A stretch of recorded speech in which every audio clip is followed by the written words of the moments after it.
Got out in 84. I got out white in 1984. And I got a shootout with Lil Fee. I believe we had a shootout because 3 people got shot.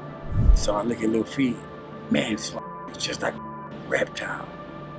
I mean, that's the only way I can describe him. Even then, before I had the articulation to describe him as a reptile. Monster Kody was known and feared by many other Crip sets and even Bloods in his prime. But there was one person that just didn't care about Monster's reputation. In fact, he was not scared to throw hands with Monster in prison. And he was not scared to even ambush and try to kill him. That person is Lil Fee from the Rollin 60s. Reptile.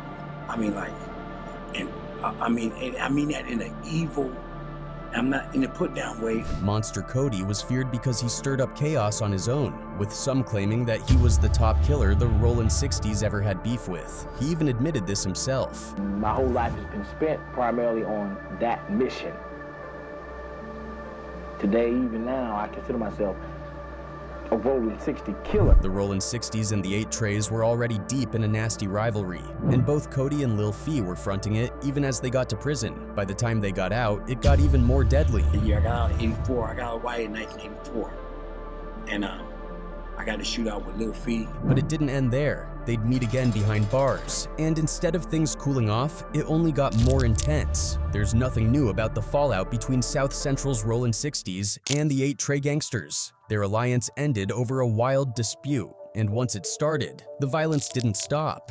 From that point, September 27th, 1979, the Rollin 60s and the 8 Trays have been mortal enemies. Caught up in the chaos was this young man named Tequan Cox, aka Lil Fee. Lil Fee's backstory is rough. He grew up in a home full of from his parents, grandparents, uncles, and even kids his own age. With nowhere safe to turn, he ended up on the streets, and things only got worse from there. At 14, tired of his home life, Cox ran away to live with his grandmother and joined the Rollin 60s Crips. They were one of LA's biggest and most feared gangs, part of the Neighborhood Crips Alliance back then.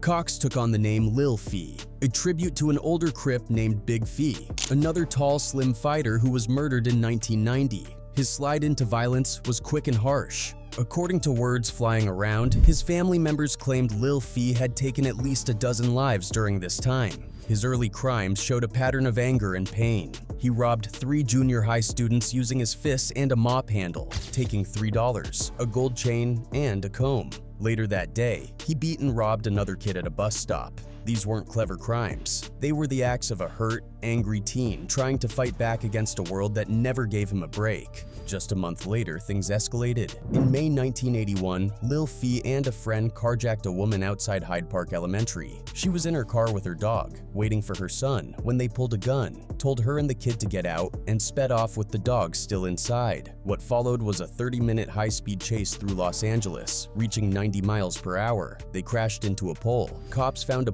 .32 revolver in the car. That got Lil Fee 2.5 years in the California Youth Authority, CYA. He was just 15, barely 140 pounds, the smallest inmate there, but he refused to be a victim. He started lifting weights seriously and put on 45 pounds of muscle over 3 years. He was moved to Chino's Youth Training Center in 1983, then to the Preston School of Industry where he earned his GED. On the surface, it looked like he was turning things around, but in reality, he was becoming more dangerous, stronger, smarter, and more ruthless. In March 1984, he got out on parole and moved back in with his great-grandmother at 77th and Slauson. Any chance at change didn't last. On August 27, 1984, he got into a shootout with Monster Kody, a well-known 8 Tray gangster Crip. I got out in 84. I got out white in 1984.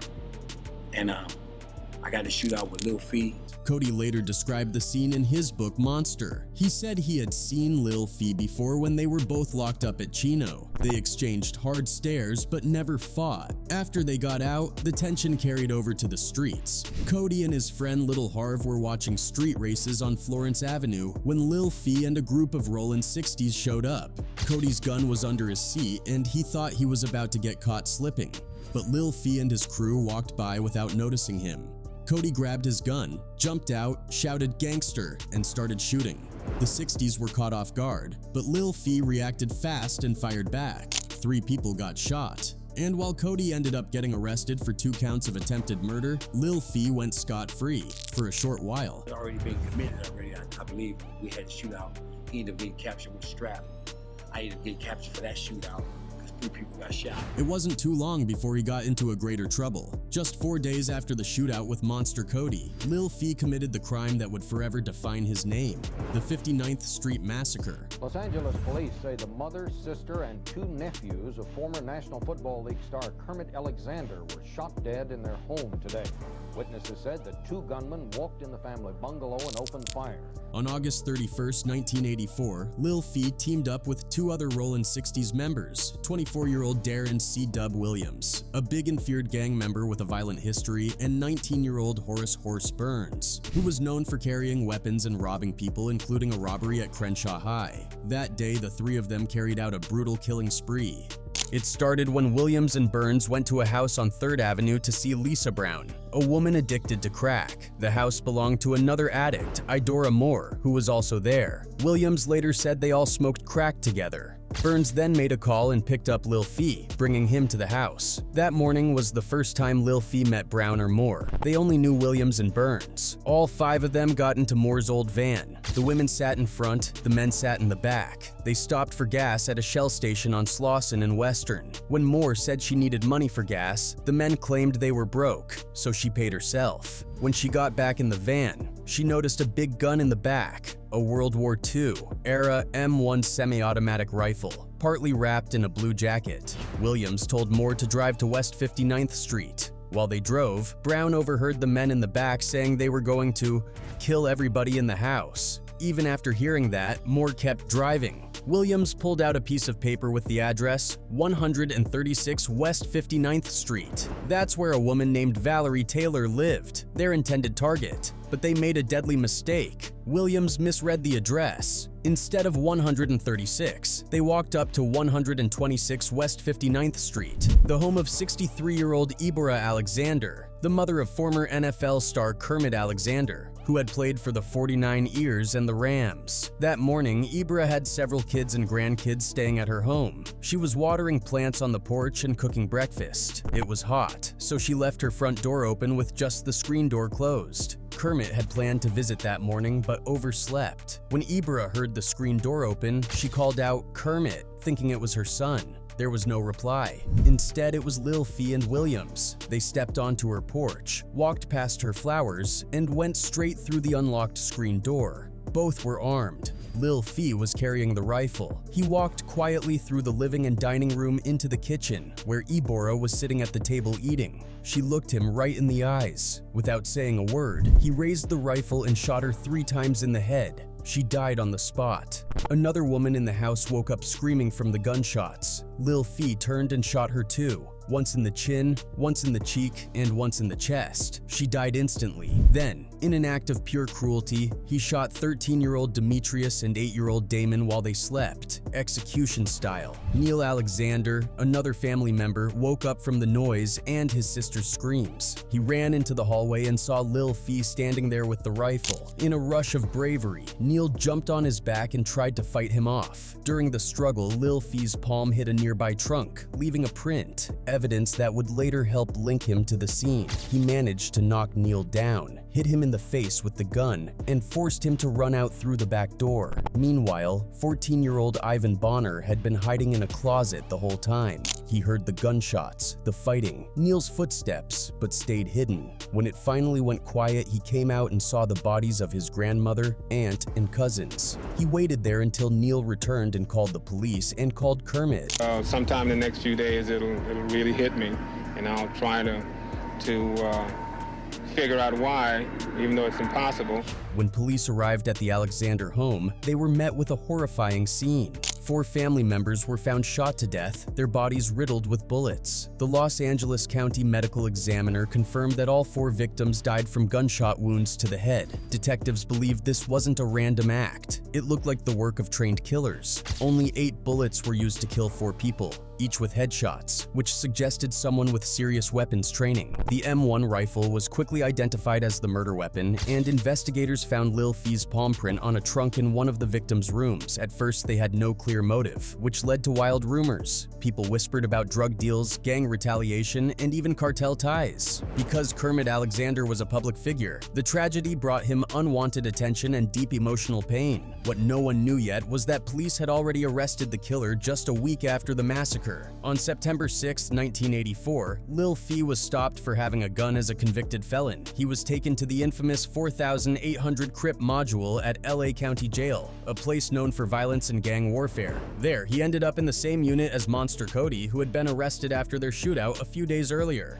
Lil Fee stood out inside, light skin, green eyes, and reddish hair. Features some saw as soft in the black community, which meant he had to constantly fight to earn respect. Kody described him as cold and always alert, the kind of person who never turned his back on a room. He called his vibe reptilian.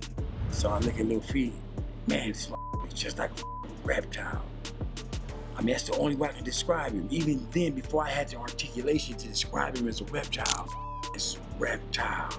I mean, like, and I mean that in an evil, I'm not in a put-down way. For weeks, the investigation stalled until 2 big breaks cracked the case open. First, Horace "Horse" Burns started bragging about the murders to women. He even watched the news coverage and admitted he was there. One of the women tipped off police. Second, on September 27th, LAPD officers ran a by-bus sting in Hyde Park and spotted a man named James "Little Catman" Kennedy hiding behind a fence with a gun. He ran and threw the weapon, a World War II-era M1 rifle.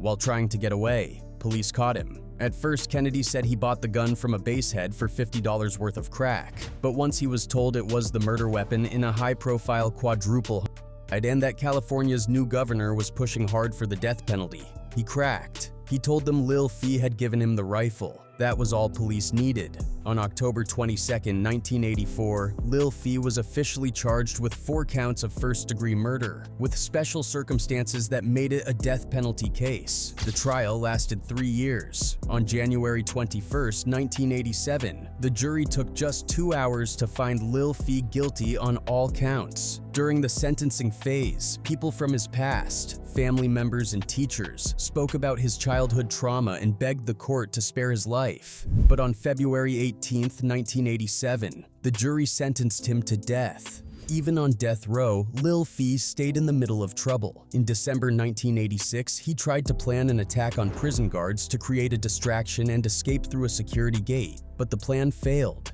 Then, in 1988, he had a major conflict with Stanley "Tookie" Williams, one of the original Crip founders and a leader inside the prison system. Tookie was 12 years older and ran the main Crip yard where he was organizing a group called the Blue Notes to unite Crip gangs inside prison. But Lil Fee had his own power base and didn't follow Tookie's lead. Tookie suspected that Darren C. Dub Williams had snitched and ordered Lil Fee to take him out. But instead, in October 1988, Lil Fee turned on Tookie, attacking him in the exercise yard with a homemade knife and cutting his neck. Tookie survived with only minor injuries and later claimed he didn't even remember the attack. The incident split the Crips behind bars. Many of the neighborhood Crips backed Lil Fee, while other factions stayed loyal to Tookie. And just like that, the gang politics behind bars took on a whole new level of chaos. In 1998, Lil Fee clashed with members of the Bloods gang while in San Quentin's Adjustment Center, a solitary confinement unit. After a fight, some Bloods were transferred to his yard. One of them, Anthony "Dog" Bankston, tried to shake hands with Lil Fee's close friend Paul Roscoe Tuaulo, a Park Village Crip on death row for a triple murder at a nightclub. Instead of shaking hands, Roscoe punched Bankston, knocking him out, and the Crips jumped him. Word quickly spread. Bloods on a different yard got wind of it and struck back. On October 25, 1998, they ambushed Lil Fee and his ally Ken Dog with homemade knives. Even though they were outnumbered, their daily fitness routines helped them fight off the attackers. Guards fired warning shots, but Lil Fee reportedly charged back into the fight and only stopped when threatened with live ammunition. The very next day, he stabbed blood through the bars of his cell with a 4-foot homemade spear. Then on July 18, 2000, Lil Fee, Roscoe, and Rollin 60s Crip member Noel "No-No" Jackson tried to launch an attack on guards. They cut through a fence inside the adjustment center, sparking a massive response. The prison went on lockdown. 60 officers were called in. The 3 inmates charged forward, ignoring wooden bullets. They only stopped when guards threatened to fire real bullets. Later, Roscoe admitted the plan wasn't to escape. They wanted to kill prison guards. After that, San Quentin tightened its rules and banned group exercise in the adjustment center. But to understand how he ended up in this world of violence, we have to go back to his childhood. Tyquan Cox was born on December 1, 1965 in Los Angeles. From the start, his life was surrounded by trauma and pain. His family was already haunted by violence. One of his great-grandfathers killed 5 people in a gambling dispute and went to prison for 20 years. Another was shot and killed during a bar fight in Dallas. On another side of the family, Portuguese roots may explain Cox's lighter skin, green eyes, and red-tinged hair, features that made him stand out in the rough streets of South LA.